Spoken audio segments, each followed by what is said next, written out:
Get up again.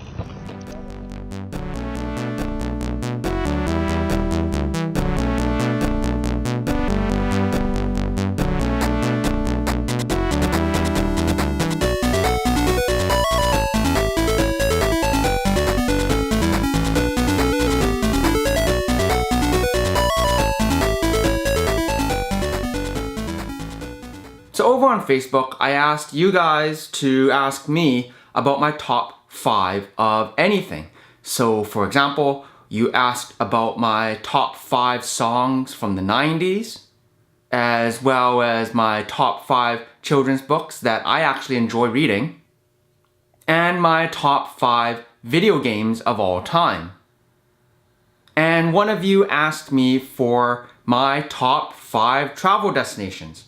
So here we are.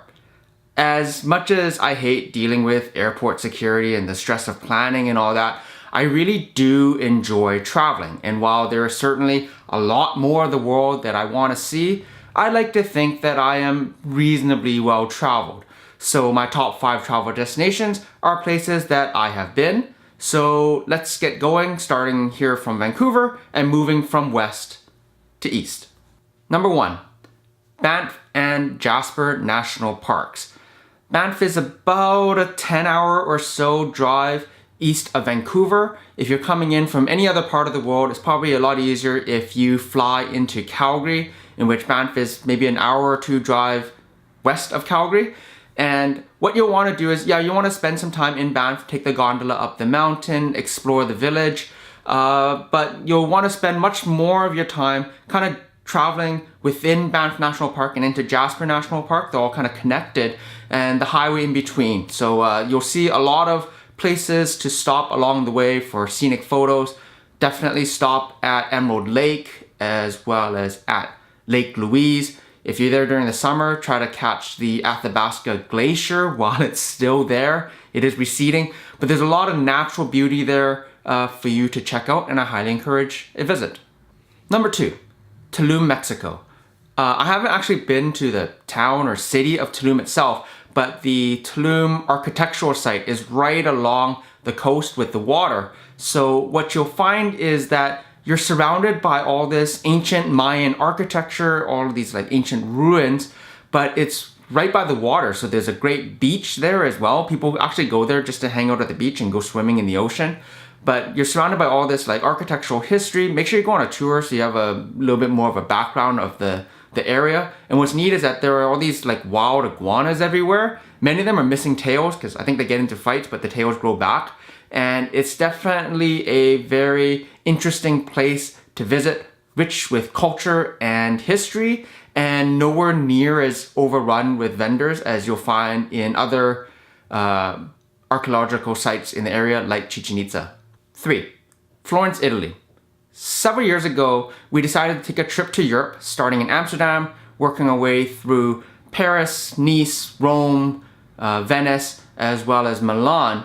But as much as I love all of the cities that we visited, probably the biggest highlight for me was Florence. It was this perfect mesh between being large enough to give you all of the things that you'd want out of a trip to Italy, especially in Tuscany, while also being small enough to be very, very, very walkable. So we took the train through the town, and the only time we actually used any kind of transportation was taking the bus from the train station to where we were staying. But as soon as we got to where we were staying, everything was reasonably within walkable distance. You can go see Michelangelo's David, and there was lots of good eats there too. We found this great sandwich joint where I think the sandwiches were like €2, and they had like self-service wine for like €1 or 2. And we ate so much gelato for €1.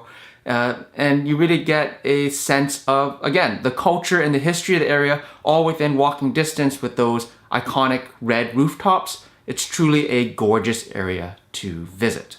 Number 4, Ullara Kata National Park, Australia. It's located in the Northern Territory in Australia, which colloquially we all kind of know as the Australian outback. We went to Australia for our honeymoon several years ago, traveling mostly along the east coast, starting out in Cairns, and we went to Brisbane, Byron Beach, Surfers Paradise in Sydney. But as much as I enjoyed visiting the rest of the country there and trying the local food and soaking in the culture, it's the quintessential Australian experience to go into the Australian outback. And the most iconic image there is Uluru, otherwise known as Ayers Rock. It's spelled Uluru, but we were told that it's pronounced Uluru. And it really is as hot and as red as you have seen in pictures. It really is quite like that. So we went as like a small tour group with other kind of young people, and many of our hikes had to wrap up by noon because otherwise it gets way too hot, and some of the trails actually close at noon because they don't want people like dying of dehydration in the middle of the outback. It's truly some of the most gorgeous natural scenery that we have ever experienced in our lives. A lot of it is really great to see either at sunrise or at sunset because you get these amazing colors coming off of like the red sand of the outback. But do be prepared, everything is really remote, and like we did it as part of like a tour group, a small tour group, and I'd recommend that because as far as I could tell, there weren't too many places to get supplies aside from like a slightly bigger town like Alice Springs. So yeah, definitely go explore the Australian outback if you have a chance, and do take in some of the local fare. We did have like camel sausage and kangaroo steaks and that kind of thing while we were there. Katajuda and Uluru, there's a lot of like trails and natural hiking areas for you to explore there, and it's something that's definitely worth visiting. Number 5, Tokyo, Japan. Even though we only got to spend about a day and a half in Tokyo proper, I really did enjoy my time there, soaking in that iconic Japanese culture that we've seen through movies and manga and J-pop and anime. So I made my way down to Akihabara to check out the video games at Club Sega.